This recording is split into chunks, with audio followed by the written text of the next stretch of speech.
அனைவருக்கும் வணக்கம்.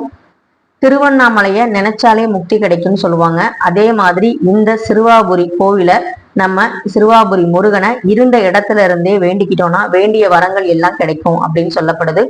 இது எந்த அளவுக்கு உண்மைன்னு நீங்க நம்புறீங்களோ எனக்கு தெரியாது. ஆனா சிறுவாபுரி முருகனோட மகிமையை பத்தி நான் சொல்ல வேண்டியதில்லை, நிறைய பேர் சொல்லியிருக்காங்க. பெரிய பெரிய ஆக்ட்ரஸ்ல இருந்து பெரிய பெரிய தலைவர்கள்ல இருந்து நிறைய பேர் வந்து பாத்தீங்கன்னா ஆன்மீகவாதிகள்ல இருந்து எல்லாருமே வந்து சொல்லியிருப்பாங்க சிறுவாபுரி முருகனை பத்தி. இந்த கோவிலுக்கு நான் இது வரைக்கும் போனதே இல்லை, எல்லாமே படிச்ச தகவல்கள் தான். ஒரு சிறுவாபுரி பதிகத்தை படிச்சாலே வீட்டுல இருந்து ஒரு வாடகை வீட்டுல இருந்து ஒரு பெரிய வேலை இல்லை, பெரிய வருமானம் இல்லாம நம்ம வந்து வேண்டினது கிடைக்குமா அப்படின்னு வந்து ஒரு ஆச்சரியமான ஒரு விஷயம்னா இந்த சிறுவாபுரி பதிகத்தை படிக்கும் போது. அப்பதான் நான் சொல்லியிருப்பேன், சிறுவாபுரி போகாமலே நான் வந்து வீடு கட்டினேன்னு சொல்லி ஒரு வீடியோ கூட இதுக்கு முன்னாடி போட்டிருப்பேன். இன்னைக்கு செவ்வாய்க்கிழமை நிறைய பேருக்கு வந்து பாத்தீங்கன்னா வீடு மனை அமையணும், திருமணம் கை கூடணும், குழந்தை பேர் வேணும் தான் சொல்லி நம்ம முருகப்பெருமானை அதிகமா வேண்டதே. முருகப்பெருமான்கிட்ட கேட்டா எல்லாமே கிடைக்கும் அப்படின்னு சொல்லுவாங்க. செவ்வாய்க்கு அதிபதியான ஒரு கடவுள் வந்து பாத்தீங்கன்னா முருகப்பெருமான். செவ்வாய் அப்படின்னாலே வந்து பாத்தீங்கன்னா நம்ம வீடு நிலம் அமையறதுக்கான ஒரு அற்புதமான கிரகம் தான், அங்காரகன் சொல்லப்படுறது. அதனாலதான் முருகனை வழிபட்டா அவருடைய அங்காரகனுடைய ஆசீர்வாதத்தோட நமக்கு எல்லாமே கிடைக்கும் அப்படின்னு சொல்லப்படுது. அப்படிப்பட்ட அந்த சிறுவாபுரி முருகனை நான் வந்து காதுல கேட்டு, அந்த பெயரை காதுல கேட்கும் போது ஒருத்தர் சொன்னாரு நாகமணி கோயில்ல, இந்த பெயரை நீங்க காதுல கேட்டுட்டீங்கல்ல, நீங்க வீடு கட்டிடுவீங்க அப்படின்னு சொன்னாரு. எனக்கு ஒரே சிரிப்பு தான் வந்துச்சு. என்னங்க நக்கல் பண்றீங்களா? நான் எப்படி வீடு கட்ட முடியும்? நான் வந்து இன்னும் வாடகை வீட்டுல தான் இருக்கேன், சொந்தமா ஒரு நிலம் கூட இல்லை, எங்க வீட்டுக்காருக்கும் பெருசா எதுவும் இல்லை, நாங்க இப்பதான் வந்து கொஞ்சம் கொஞ்சமா படிப்படியா முன்னேறி வந்துகிட்டு இருக்கோம், எப்படி உடனே வீடு கட்ட முடியும்? இதெல்லாம் ஆசைப்படலாம், ஆனா பேராசைப்படக்கூடாது இல்லையா அப்படின்னு நினைச்சுக்கிட்டு அவர்கிட்ட சிரிச்சுட்டு நான் சரிங்கன்னு சொல்லிட்டு நான் வந்துட்டேன். நான் வந்து நாகமணி அம்மன்ட்டையும் சொல்றேன், ஆசைப்படலாமா ஆனா பேராசைப்படக்கூடாது இல்லையா, எங்கள்கிட்ட எந்த ஒரு வாழ்வாதாரத்துக்கு பெருசா ஒண்ணும் இல்லாம நம்ம எப்படி வீடு கட்ட முடியும் அப்படின்னு சொல்லி நான் எப்பவுமே நான் சாமிகிட்ட நிறைய கேட்பேன். நம்ம மனசாட்சின்னு ஒண்ணு இருக்கு இல்லையா, நமக்கு வந்து பெருசா அந்த அளவுல நகையும் இல்லை, பணமும் இல்லை, பேங்க் பேலன்ஸ் எல்லாம் பெருசா இல்லை, லேண்டும் வந்து இல்லை, லேண்டை வாங்கிதான் வீடே கட்ட முடியும். ஸோ அப்படி இருக்கும்போது நிறைய விஷயங்கள் வந்து கடந்து போச்சு. நானும் சிறுவாபுரி பதிகத்தை நம்பிக்கையோட தான் படித்தேன். நம்ம வீடு கட்டணுங்கிறதுக்காக நான் படிக்கல, இந்த வாடகையாவது ஒழுங்கா கொடுக்கணும், அதுக்காவது வருமானம் வேணுங்கிறதுக்காக நான் படித்தேன். ஏன்னா நமக்கு வந்து பேராசை பெருநஷ்டங்கிறது நம்ம சின்ன வயசுல சொல்லி கொடுத்து மனசுல பதிஞ்ச ஒரு விஷயம் எனக்கு. ஸோ நம்ம ஆசைப்படலாம், ஆனா பேராசைப்படக்கூடாதுங்கிறது என்னைக்குமே நான் கரெக்டா இருப்பேன். ஸோ அந்த மாதிரி இருக்கும்போது இந்த வாடகை வீட்டுல இருந்து நம்ம அடுத்து போகும், ஏன்னா கொரோனா டைம்ல தான் எங்களை வந்து காலி பண்ண சொன்னாங்க. இன்னொரு ஹவுஸ் ஓனர், ஃபர்ஸ்ட் வருஷம் நாங்கள் இருந்த ஹவுஸ் ஓனர், அந்த நேரத்துல ரொம்ப மனசு வேதனையா இருந்துச்சு. ஏன்னா கொரோனா டைம்ல நம்ம வெளியவே போகக்கூடாது, யாரும் வந்து இது பண்ணக்கூடாது. அப்ப வந்து யோகிக்கு வந்து 1.5 வயசு தான் இருக்கும். இப்படி இருக்கும்போது நம்ம வந்து காலி பண்ண சொல்றாங்களே அப்படிங்கிற மாதிரி 1.5 வயசு 2 வயசு தான் இருக்கும். அப்படி இருக்கும்போது எங்களுக்கு ரொம்ப கோபமும் வந்துச்சு. அந்த கோபத்தை வந்து நம்மளால காட்ட முடியாது, ஏன்னா இது அவங்க வீடு, அவங்க போக சொன்னா நம்ம போய் தான் ஆகணும் இல்லையா, அதனால நம்ம வந்துட்டோம். ஆனா அந்த நேரத்துக்கு கடவுள் எங்களை கைவிடல. இப்ப நாங்க இன்ஸ்டியூட் வச்சிருக்கோம் பாத்தீங்களா, அவங்க அந்த ஓனர் வந்து மேல வீடு காலி தான் இருக்கு, நீங்க வந்து அங்க இருந்துக்கோங்கன்னாங்க. எனக்கு ஒரே ஆச்சரியமா இருந்துச்சு. அந்த வீடும் நாங்க குடியிருந்த வீடும் ஒரே மாடல் இருந்தது, கிச்சனு பால்கனி எல்லாமே பாத்தீங்கன்னா அப்படியே ஒரே மாடல் டிட்டோ அப்படியே இருந்தது. எனக்கு ரொம்ப சந்தோஷமா இருந்துச்சு. சரி, நம்ம வேற வீட்டுக்கு வந்த மாதிரி ஒரு ஃபீல் இல்லை. அப்புறம் அந்த வீட்டுல இருந்தா நாங்க சொந்த வீடு இப்ப கட்டி இந்த வீட்டுக்கு கல்யாணம் ஆகி 3ஆவதா வந்தது சொந்த வீடு தான். அப்ப அந்த ஹவுஸ் ஓனரும் சொன்னது என்னன்னா, நீ வந்து இங்க இருந்து போகும்போது சொந்த வீடு கட்டிட்டு தான் போகணும், சீக்கிரமா போயிடணும், அது ரொம்ப நாள் இங்க இருக்கக்கூடாது அப்படின்னாரு. என்னடா இது எல்லாருமே இப்படி சொந்த வீடுங்கிறாங்க, சொந்த வீடு கட்டுறது என்ன அவ்வளவு ஈஸியா அப்படிங்கிற மாதிரி இருந்தது. அந்த வீட்டுல இருந்தா நான் சிறுவாபுரி பதிகமும் படிக்க ஆரம்பிச்சேன். அப்பதான் என் கண்ணில் படுது. அந்த சிறுவாபுரி பதிகம் நம்ம முருகன்கிற பிளேலிஸ்ட்ல நானே பாடி போட்டிருக்கேன். அந்த பதிகத்தை கேட்காதவங்க கேளுங்க. இல்ல உங்களுக்கு தெளிவா இன்னும் பார்க்கணும் அப்படின்னா சிறுவாபுரி பதிகம் நீங்க போட்டீங்கனாலே நிறைய யூடியூப் சேனல்ல வரும், பாருங்க. அதை கேட்கும் போது எப்படி இருக்கும் அப்படின்னா, நமக்கு வந்து ஒரு ஸ்லோகம் சொல்ற மாதிரியோ ஒரு மந்திரம் சொல்ற மாதிரியோ இருக்காது. எனக்கு நீ வீடு கொடுக்கணும் முருகா, காக்கா குருவிக்கெல்லாம் வீடு இருக்கு, எனக்கு நீ வந்து வீடு கொடுக்கணும் அப்படிங்கிற மாதிரி ஒரு கெஞ்சுற மாதிரி, ஒரு எனக்கு நீ கொடுத்தே ஆகணுங்கிற மாதிரி அந்த பாடல் வரிகள்லாம் இருக்கும். அதை படிக்கும் போது நமக்கு அழுக கூட வந்துடும் சில சமயம். அது ரொம்ப உணர்ச்சி பொங்க நான் படிப்பேன். ஒரு செவ்வாய்க்கிழமையானா 6 மணிக்கு உட்காந்து சாயங்காலம் விளக்கேற்றிட்டு படிச்சேன் அப்படின்னா ரொம்ப மனசுக்கு திருப்தியா இருக்கும். ரொம்ப வந்து பாத்தீங்கன்னா நமக்கு வீடு அமைஞ்சிரும் அப்படிங்கிற மாதிரியே ஒரு தோணும். ஸோ இந்த மாதிரி வந்து படிச்சுட்டு வந்ததுக்கு அப்புறம் தான் ஒரு நாள் வந்து அத்தை வந்து இங்க ஒரு லேண்ட் இருக்கு, அவங்க வந்து பாருங்க அப்படின்னு சொல்லி சொன்னாங்க. அதுக்கு முன்னாடி நாங்கள் கட்டின வீடெல்லாம் பார்த்துட்டு தான் வந்தோம். ஜாதகம் பார்க்கும்போது நீங்க வந்து தம்பி, அதாவது பையன் ராசிக்கு வந்து நீங்க கட்டி தான் போற மாதிரி இருக்கும், கட்டின வீடா நீங்க வராது அப்படின்னு சொன்னாங்க. அதே மாதிரிதான் லேண்டு வாங்கி அதுக்கப்புறம் பேஸ்மெண்ட் எல்லாம் போட்டு லோனும் சேங்ஷன் ஆகி நல்லபடியா வந்து நமக்கு எல்லாமே நல்லபடியா நடந்துட்டு இருக்கு. ஸோ இந்த வீட்லயும் வந்து சந்தோஷமா தான் இருக்கும். நிறைய நல்ல விஷயங்கள்லாம் நடந்துச்சு, நடந்துகிட்டும் இருக்கும், இனிமேல் நடக்கும் அப்படிங்கிற எந்த சந்தேகமும் இல்லை. ஏன்னா இது இந்த வீடு வந்து பாத்தீங்கன்னா பாத்தீங்கன்னா எனக்கு கோவில் மாதிரிதான் அப்படின்னு நான் நினைக்கிறேன். இங்க வந்து சந்தோஷம் இருக்கணும், மகிழ்ச்சி இருக்கணும், ரொம்ப வந்து நிம்மதி இருக்கணும் அப்படிங்கிறத நான் நினைப்பேன்.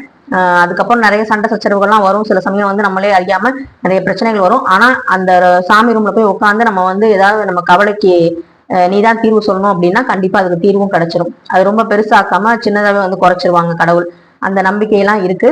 சோ எதுக்காக சொல்ல வரேன் அப்படின்னா, திருவண்ணாமலையில நம்ம வந்து நினைச்சாலே முக்திங்கிற மாதிரி இந்த முருகப்பெருமானை நம்ம வீட்டுல இருந்து வணங்கணும் அப்படின்னாலே போதும், கேட்ட வரங்கள் எல்லாம் கிடைக்கும். நம்ம இந்த கோவிலுக்கு போகும்போது விரதம் இருக்கணும், இல்ல 6 வாரம் செவ்வாய்க்கிழமை, இப்ப நான் திருச்சியில இருக்கேன், திருவள்ளூர் டிஸ்ட்ரிக்ட் வந்து அடுத்த டிஸ்ட்ரிக்ட், வாரம் 6 வாரம் நான் செவ்வாய்க்கிழமை தொடர்ந்து போக முடியாதுன்னு எனக்கும் தெரியும், அந்த முருகனுக்கும் தெரியும்.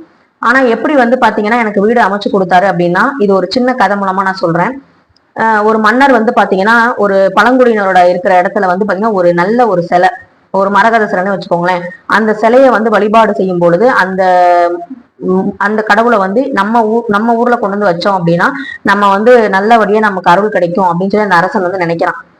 அதனால வந்து அந்த பழங்குடியினருக்கு அவங்க மந்திரியை வந்து பாத்தீங்கன்னா தந்திரமா அனுப்பி வைக்கிறான். அவங்கள்ட்ட இருக்க பொண்ணை வந்து நீ மணந்து அவங்க அந்த கோவில் எங்க இருக்கு, அந்த சிலை எங்க இருக்குன்னு நீ கண்டுபிடிச்சிட்டு வான்னு சொல்றாங்க. அந்த மந்திரியும் அதே மாதிரி செய்யறாரு, அந்த சிலையும் கண்டுபிடிக்கிறாரு. கண்டுபிடிச்சு அந்த சிலையை வந்து பாத்தீங்கன்னா ஒரு நாள் வந்து கடத்திட்டு கொண்டு வந்து தன்னுடைய நாட்டிலையும் வந்து வச்சுட்டாரு. அரசர் வந்து நமக்கு வந்து எப்படியும் ஒரு பெரிய பரிசு கொடுப்பாரு இதனால அப்படின்னு சொல்லி சந்தோஷப்பட்டுட்டு இருக்காரு. அரசர் வந்து அந்த சிலையை பார்க்கவே இல்லை. அந்த வந்து நல்லா அலங்காரம் பண்ணி அந்த கர்ப்பகிரகத்துல அவர் கட்டி வச்சிருக்க அந்த கர்ப்பகிரகத்துல அந்த சிலை இருந்து அலங்காரத்தோட தான் பார்க்கணும்னு சொல்லிட்டு அரசர் அன்னைக்கு திருவிழா கோலம், ஊரே திருவிழாவா இருக்கு, அன்னைக்கு வராரு. வந்து பாத்தீங்கன்னா கர்ப்பகிரகத்தை வந்து ஐயர் வந்து திறக்கிறாரு. திறக்கும் போது அங்க வந்து அந்த சிலை வந்து இல்லை. அரசருக்கு ஒரே வந்து வெக்கமா போயிடுச்சு. என்னடா இது, ஊர் மக்கள் எல்லாம் கூட்டி வச்சுட்டு நம்ம வந்து கடவுளை வந்து பார்க்கலாம்னு வந்தா கடவுள் சிலையை காணமேன்னு சொல்லி மந்திரியை பார்த்து முறைக்கிறாரு. மந்திரி வந்து இல்ல அரசே, நான் வந்து சிலையை வச்சுட்டேன் அப்படிங்கும்போது ஐயரும் சொல்றாரு, நான் இப்பதான் அலங்காரம் பண்ணேன் அப்படிங்கிறாரு. எல்லார் கண்ணிலையும் அந்த சிலை வந்து பாத்தீங்கன்னா கண்ணில் பட்டிருக்கு, எல்லாம் பார்த்திருக்காங்க. இதுல பார்க்காதது அரசர் மட்டும்தான். அரசருக்கு வந்து ரொம்ப வெக்கி தலை குனிஞ்சு நிக்கிறாரு, என்ன இப்படி ஆயிடுச்சு அப்படிங்கும் போது ஒரு அசிரீரி மாதிரி கேக்குது. அப்ப வந்து அந்த அசிரீரி சொல்லுது, நீ வந்து தந்திரத்தால வந்து என்ன அடையணும்னு நினைச்ச, ஆனா அதெல்லாம் அடைய முடியாது, என்னை வந்து அன்புனால மட்டும்தான் அடைய முடியும். அந்த மக்கள் என்ன அன்பால வந்து அங்க கட்டி போட்டு வச்சிருந்தாங்க, அதனால நான் அங்க இருந்தேன். நீ வந்து தந்திரத்தால என்னை கட்டி இழுத்துட்டு வந்தா நான் வந்து இங்க இருக்க முடியாது அப்படின்னு சொல்லி சொன்னாங்க. அந்த கடவுள் சொன்னாங்க அசிரீரி மூலமா. அப்பதான் வந்து அவருக்கு வந்து புரிஞ்சுது, கடவுள் வந்து நம்மளை வந்து ஒரு தந்திரத்தால நம்ம அவரை வந்து வேணா கடத்திட்டு வந்து சிலையா வேணா வைக்க முடியும், ஆனா அவரோட அருளை வந்து பாத்தீங்கன்னா நம்ம அன்பால மட்டும்தான் பெற முடியுங்கிறதுல எந்த சந்தேகமும் படக்கூடாது. நீங்க வந்து எங்களால வந்து இந்த கோவிலுக்கு போக முடியல, இந்த தெய்வத்தை வணங்க முடியல, நமக்கு இவங்கெல்லாம் வணங்குறாங்க நம்மளால வணங்க முடியலையே அப்படின்னு நினைச்சு நீங்க ஃபீல் பண்றவங்களா இருந்தா இந்த விஷயம் உங்களுக்கு புரியும்னு நினைக்கிறேன். நீங்க இருந்த இடத்திலேயே இருந்த மாத்திரத்திலேயே கடவுளை மனமுருக நீங்க வந்து உள்ளன்போட உருகி நீங்க வேண்டும் பொழுது கண்டிப்பா அவரோட அருள் வந்து கிடைக்கும். உங்களுடைய உள்ள தூய்மையை வச்சே நீங்க எந்த அளவுக்கு முன்னேறி வரீங்கிறத நீங்களே கண்கூட பார்க்கலாம். நீங்க எப்படி இருந்தீங்க, ஜீரோல இருந்து ஹீரோவா ஆகிறதுக்கு நிறைய விஷயங்கள் வந்து கடவுள் வந்து பண்ணுவாரு, பண்ணிக்கிட்டே இருப்பாரு. அது நமக்கே தெரியாது. நம்ம வந்து ஒரு சாதாரணமா வந்து நினைச்சிட்டு இருப்போம், இந்த கோவிலுக்கு போய் இந்த பரிகாரத்தை செஞ்சாதான் நமக்கு நல்லது நடக்கும் நம்ம நினைச்சிட்டு இருப்போம். அப்படிலாம் கிடையாது. நான் கூட ஒரு வேண்டுதலை 9 வருஷம் கழிச்சு ஒரு வேண்டுதல் நிறைவேற்றேன்னு சொல்லி ஒரு வீடியோ ஒண்ணு போட்டிருப்பேன். வெள்ளி கிளி வந்து அம்பாளுக்கு வந்து சாத்துறதா. அந்த வீடியோ வந்து ஆன்மீகம்ங்கிற பிளேலிஸ்ட்ல இருக்கும், பார்க்காதவங்க பாருங்க. அதுல கூட நான் சொல்லியிருப்பேன், கடவுள்கிட்ட நான் பிசினஸ் பேசினேன் அப்படின்னு சொல்லி ஒரு ஷார்ட்ஸ் கூட போட்டிருப்பேன். நான் அந்த வெள்ளி கிளியை வாங்கி வைக்கிறனோ இல்லையோ, விதிப்படி எனக்கு வந்து குழந்தை வரணும்னு இருந்தா அந்த அம்பாளோட அருள் இருந்தா கண்டிப்பா எனக்கு குழந்தை வந்திருக்கதான் போகுது. இந்த வெள்ளிக்கிளியை வாங்கிட்டு தான் அவங்க வந்து தரணும்னு இல்லை. ஏன்னா என் குழந்தை கொடுத்தே வந்து 8 வருஷம் ஆச்சு. நான் இன்ன வரைக்கும் நான் வெள்ளிக்கிளியை வைக்கல. இப்ப 9வது வருஷம் தான் வெள்ளிக்கிளியை நான் வாங்கி வச்சேன். இந்த 8 வருஷத்துல நீ வந்து எனக்கு வெள்ளிக்கிளி தரலன்னு என் கனவுல வந்து தொந்தரவு பண்றதோ, இல்ல எங்களுக்கு வேற ஏதாவது சிம்டம்ஸ் காமிக்கிறதோ, இல்ல உடம்பு சரியாம போறதோ, இந்த மாதிரி நிறைய விஷயங்கள் வந்து அறிகுறிகள் எல்லாம் காமிக்கணும்னு சொல்லுவாங்க இல்லையா, அந்த மாதிரி எந்த ஒரு அறிகுறியும் காமிச்சதே கிடையாது. அப்படி இருக்கும்போது நான் ஏன் வந்து கடவுள்கிட்ட பிசினஸ் பேசணும்? கடவுள் வந்து எனக்கு கொடுக்க வேண்டியதை கண்டிப்பா கொடுப்பாங்க. நம்ம நியாயமாவும் நேர்மையாவும் இருக்கும் பட்சத்துல முருகன் வந்து பாத்தீங்கன்னா நம்ம சிறுவாபுரி போனாலும் செய்வாரு, சிறுவாபுரி போகாட்டையும் செய்வாரு.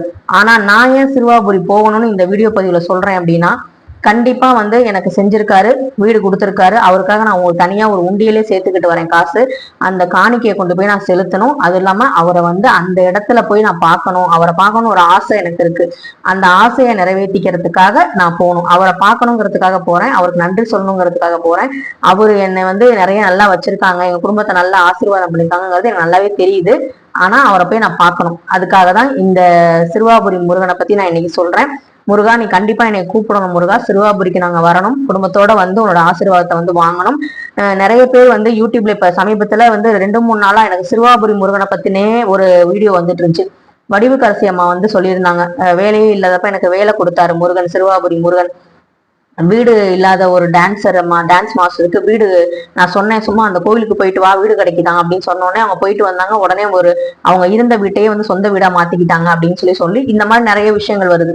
அப்புறம் ஒரு அம்மா நார்மலா ஒருத்தங்க வந்து பாத்தீங்கன்னா, நான் வந்து இங்க சாகலான்னு முடிவு பண்ணி போனேன், ஆனா வந்து அங்க நான் ரியல் எஸ்டேட் பண்ணிட்டு இருந்தேன், அதுல ரொம்ப லாஸ் ஆயிடுச்சு, நான் சாகலான்னு சொல்லி முடிவு பண்ணிட்டு இருக்கும் போது முருகன் கோயிலுக்கு இங்க 6 வாரம் போகணும் என் ஃப்ரெண்டு வந்து சொன்னா. நான் 2வது வாரம் போகும்போது காணா போன எங்க அப்பா 30 வருஷம் கழிச்சு வந்து எனக்கு வந்து பணம் கொடுத்தாரு லட்சக்கணக்கில். இந்த பணத்தை நீ வச்சுக்கோ, ஒரு நாள் சம்பாதிச்ச பணத்தை நீ வச்சுக்கோ, நீ நல்லபடியா பிசினஸ் பண்ணணும்னு சொன்னாரு. சாக போன என்ன இப்ப லட்சாதிபதியா மாத்திருக்காங்கன்னு சொல்லி நிறைய சோசியல் மீடியா வந்துச்சு. இது எல்லாமே சொல்லும் போது நம்மளும் முருகனை பத்தி நம்ம பேசணும், முருகன் நமக்கு செஞ்ச நல்லதை சொல்லணும், அதே மாதிரி நம்மளும் அந்த இடத்துக்கு போகணுங்கிறதுக்காக தான் இந்த வீடியோ பதிவு. இந்த மாதிரி உங்களுக்கு ஏதாவது முருகன் கோவிலோ இல்ல அம்பாலோ இல்ல வந்து சிவன் கோவிலோ இல்ல பெருமாளோ இல்ல பாபாவோ வாராகியோ யாரா இருந்தாலும் ஏதாவது ஒரு கோவிலுக்கு போகணும்னு நீங்க நினைச்சிட்டு இருக்கீங்க, ஆனா நீங்க போகாமலே அந்த கோவில்ல இருந்து உங்களுக்கு நல்லது நடந்திருக்கு, அந்த அம்பாள் நடத்தியிருக்காங்க, அந்த முருகர் நடத்தியிருக்காங்க, சிவபெருமான் நடத்தியிருக்காங்க அப்படின்னா தயவு செய்து கமெண்ட்ல சொல்லுங்க. எத்தனை கோவில்களை நீங்களும் வந்து தெரிஞ்சிருக்கீங்க, எத்தனை கோவில்களை வந்து நீங்களும் வந்து கடவுளை வந்து பார்க்காமலே உங்க நல்லது பண்ணியிருக்காங்கிறத நாங்களும் தெரிஞ்சுக்கணும் அப்படிங்கிறதுக்காக தான் கமெண்ட் பண்ண சொல்றோம். ஸோ இந்த வீடியோ உங்களுக்கு பிடிச்சிருந்தா கண்டிப்பா லைக் பண்ணுங்க, ஷேர் பண்ணுங்க, மறக்காம சப்ஸ்கிரைப் பண்ணுங்க. ஸ்ரீ பாலசுப்ரமணியரை பார்த்துட்டு அந்த வீடியோவும் நான் சீக்கிரம் போடணும் அப்படின்னு வேண்டிக்கிறேன். நன்றி, வணக்கம்.